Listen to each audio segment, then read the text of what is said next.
Saint Augustine commentary on Psalm 73 following. Therefore he says, there has holden them pride. What is, there has holden them pride? They have been clothed about with their iniquity and ungodliness. He has not said covered, but clothed about, on all sides covered up with their ungodliness. Deservedly miserable, they neither see nor are seen, because they are closed about, and the inward parts of them are not seen. For whosoever could behold the inward parts of evil men, that are as it were happy for a time, whosoever could see their torturing consciences, whosoever could examine their souls racked with such mighty perturbations of desires and fears, would see them to be miserable even when they are called happy. But because they are clothed about with their iniquity and ungodliness, they see not, but neither are they seen. The Spirit knew them that says these words concerning them, and we ought to examine such men with the same eye as that wherewith we know that we see, if there is taken from our eyes the covering of ungodliness. At first, these men are being described, there shall go forth, as if out of fat, their iniquity. Verse 7. A poor beggar commits a theft. Out of leanness has gone forth the iniquity. But when a rich man abounds in so many things, why does he plunder the things of others?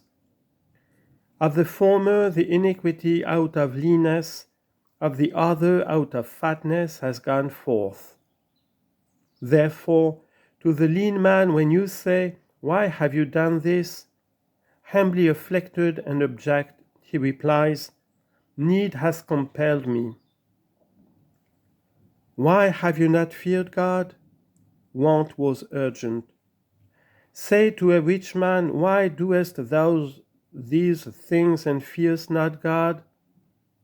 Supposing you to be great enough to be able to say it, see if even deigns to hear, see if even against yourself there will not go forth iniquity out of his fatness.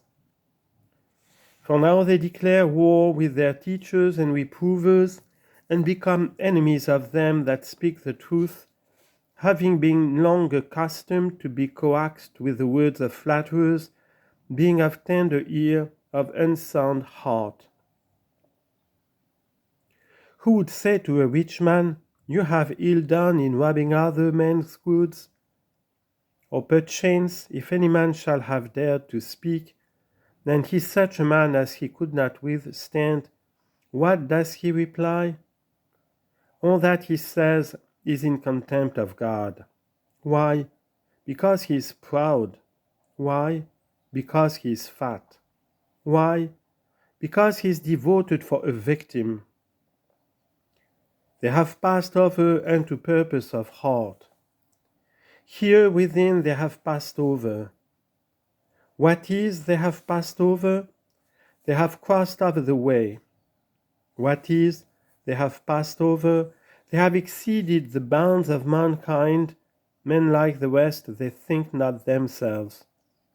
They have passed over, I say, the bounds of mankind. When you say to such a man, your brother, this beggar is, when you say to such a man, your brother, this poor man is, the same parents you have had, Adam and Eve. Do not heed your haughtiness. Do not heed the vapor unto which you have been elevated, although an establishment waits for about you, although countless gold and silver, although a marbled house does contain you, although fretted ceilings cover you, thou and the poor man together have for covering that roof of the universe the sky. But you are different from the poor man in things not your own, added to you from without.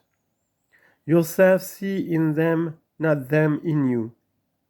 Observe yourself how you are in relation to the poor man, yourself not that which you have. For why do you despise your brother? In the bowels of your mothers ye were both naked. Forsooth, even when you shall have departed this life, and these bodies shall have rotted, when the soul has been breathed forth, let the bones of the rich and poor man be distinguished. I am speaking of the equality of condition, of that very lot of mankind, wherein all men are born, for both here does a man become rich, and a poor man will not always be here.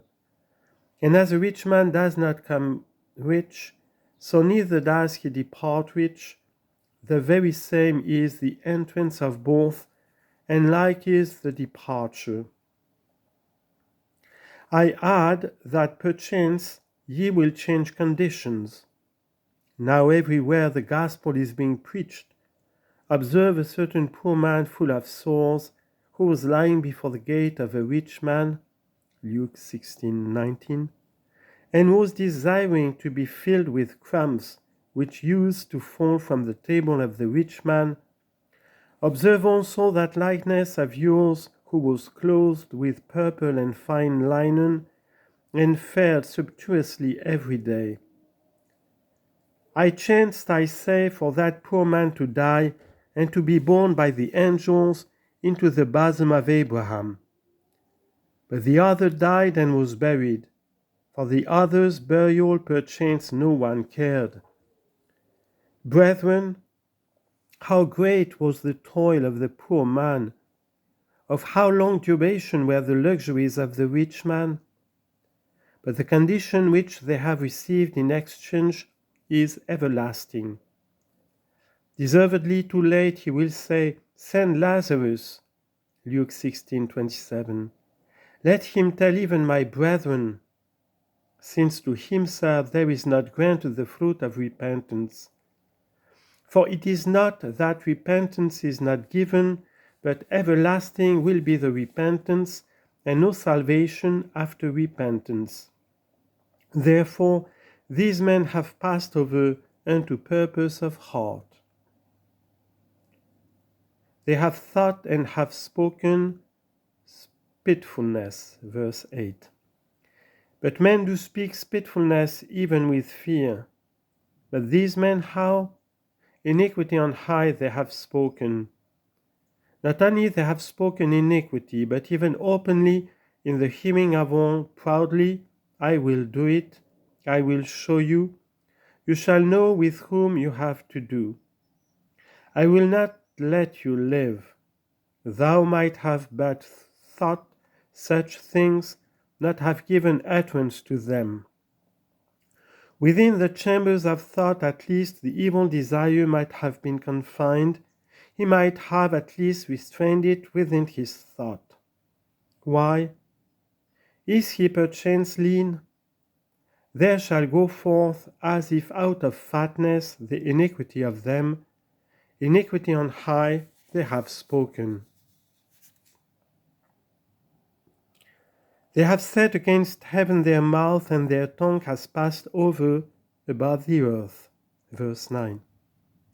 For this has passed over above the earth is, they pass over all earthly things. What is it to pass over all earthly things? He does not think of himself as a man that can die suddenly.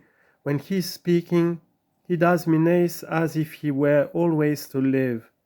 His thought does transcend earthly frailty. He knows not with what sort of vessel he is enwrapped. He knows not what has been written in another place concerning such men. His spirit shall go forth, and he shall return unto his earth. In that day shall perish all his thoughts. But these men, not thinking of their last day, speak pride, and unto heaven they set their mouth, they transcend the earth. If a robber were not to think of his last day, that is, the last day of his trial, when sent to prison, nothing would be more monstrous than he, and yet he might escape. Whither do you flee to escape death? Certain will that day be. What is the long time which you have to live? How much is the long time which has an end, even if it were a long time? To this there is added that it is not, and the very thing which is called long time is not a long time, and is uncertain. Why does he not think of this? Because he has set against heaven his mouth, and his tongue has passed over above the earth, and full days shall be found in them. Therefore there shall return hither my people. Verse 10. Now Asaph himself is returning hither, for he saw these things abound to unrighteous men, he saw them abound to proud men. He is returning to God and is beginning to inquire and discuss. But when full days shall be found in them. What is full days? But when there came the fullness of time, God sent his Son. Galatians 4:4. This is the very fullness of time, when he came to teach men that things temporal should be despised, that they should not esteem as a great matter whatever object evil men covet, that they should suffer whatever evil men fear. He became the way, he recalled us to inward thought, admonished us of what should be sought of God. And see from what thought reacting upon itself, and in a manner recalling the ways of its impulse, he does pass over unto choosing true things. And they said, how has God known? And is there knowledge in the Most High? Verse 11. See through what thought they pass. Behold, unjust men are happy. God does not care for things human. Doth he indeed know what we do? See what things are being said. We are inquiring, brethren, how has God known, etc. No longer let Christians say it. For how does it appear to you that God knows not, and that there is no knowledge in the Most High? He replies, Lo, themselves they are sinners, and in the world they have gotten abundant riches. Verse 12. Both sinners they are, and in the world they have gotten abundant riches. He confessed that he will not to be a sinner in order that he might have riches. A carnal soul for things visible and earthly would have sold its justice. What sort of justice is that which is retained for the sake of gold, as if gold were a more precious thing than justice herself? Or as if when a man denies the deposit of another man's goods, he to whom he denied them should suffer a great loss than he that denies them to him. The former does lose a garment, the latter fidelity. Lo, they are themselves sinners, and in the world they have gotten abundant riches. On this account, therefore, God knows not, and on this account there is no knowledge in the Most High. And I said, therefore, without cause I have justified my heart. Verse 13. In that I serve God and have not these things, they serve him not, and they abound in these things. Therefore without cause I have justified my heart, and have washed among the innocent my hands. This without cause I have done. Where is the reward of my good life? Where is the wage of my service? I live well and am in need, and the unjust man does abound. And I have washed among the innocent my hands, and I have been scourged all the day long. Verse 14. For me, the scourges of God do not import. I serve well and am scourged. he serves not and is honored. He has proposed to himself a great question. The soul is disturbed, the soul does pass over things which are to pass away unto despising things earthly, and to desiring things eternal. There is a passage of the soul herself in this thought, where she does toss in a sort of tempest, she will reach the harbor. And it is with her, as it is with sick persons who are less violently sick, when recovery is far off. When recovery is at hand, they are in higher fever. Physicians call it the critical accession, through which they pass to health. Greater fever is there, but leading to health. Greater heat, but recovery is at hand. So also is this man enfevered. For these are dangerous words, brethren, offensive and almost blasphemous. How God has known? This is why I say, and almost. He has not said, God has not known. He has not said, there is no knowledge in the Most High, but as if inquiring, hesitating, doubting. This is the same as he said a little before, my steps were almost overthrown. He does not affirm it, but the very doubt is dangerous. Through danger he is passing to health. Here now the health. Therefore in vain I have justified my heart, and have washed among the innocent my hands. And I have been scourged all the day long, and my chastening was in the morning. Chastening is correction. He that is being chastened is being corrected. What is in the morning? It is not deferred. That of the ungodly is being deferred. Mine is not deferred. The former is too late or is not at all. Mine is in the morning.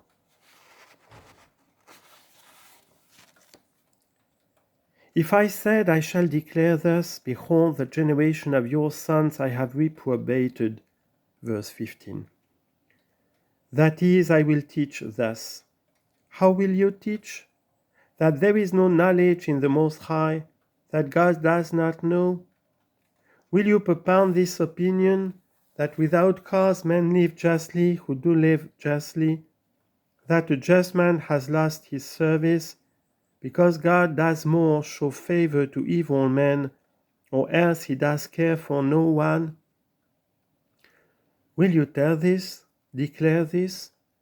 He does restrain himself by an authority repressing him. What authority? A man wishes sometime to break out in this sentiment, but he is recalled by the Scriptures directing us always to live well, saying that God does care for things human, that he makes a distinction between a godly man and an ungodly man. Therefore, this man also wishing to put forth this sentiment does recollect himself. And what says he? I have reprobated the generation of your sons. If I shall declare thus, the generation of just men I shall reprobate. As also some copies have it, behold, the generation of your sons with which I have been in concert. That is, with which consisting of your sons I have been in concert. That is, with which I have agreed, to which I have been conformed. I have been out of time with all, if so I teach. For he does sing in concert who gives the tune together, but he that gives not the tune together does not sing in concert. I am to say something different from that which Abraham said, from that which Isaac said, from that which Jacob said, from that which the prophets said. For all they said that God does care for things human, am I to say that he cares not? Is there greater wisdom in me than in them? greater understanding in me than in them. A most wholesome authority has called back his thought from ungodliness. And what follows? That he might not reprobate, he did what? And I undertook to know, verse 16. May God be with me in order that he may know. Meanwhile, brethren, from a great fall he is being withheld, when he does not presume that he already knows, but has undertaken to know that which he knew not. For but now he was willing to appear as if knowing, and to declare that God has no care of things human. For this has come to be a most naughty and ungodly doctrine of unrighteous men. Know, brethren, that many men dispute and say that God cares not for things human, that by chances all things are ruled, or that our wills have been made subject to the stars, that each one is not dealt with according to his deserts, but by the necessity of his stars, an evil doctrine and impious doctrine. And to these thoughts was going that man whose feet were almost moved, and whose steps were all but overthrown. Into this error he was going. But because he was not in tune with the generation of the sons of God, he undertook to know, and condemned the knowledge wherein with God's judgment he agreed not. And what he says, let us hear, how that he undertook to know, and was helped, and learned something, and declared it to us. And I undertook, he says, to know. In this labor is before me, truly a great labor, to know in what manner both God does care for things human, and it is well with evil men, and good men labor. Great is the importance of the question, therefore, and this labor is before me. As it were, there is standing in my face a sort of wall, but you have the voice of a psalm, in my God I shall pass over the wall.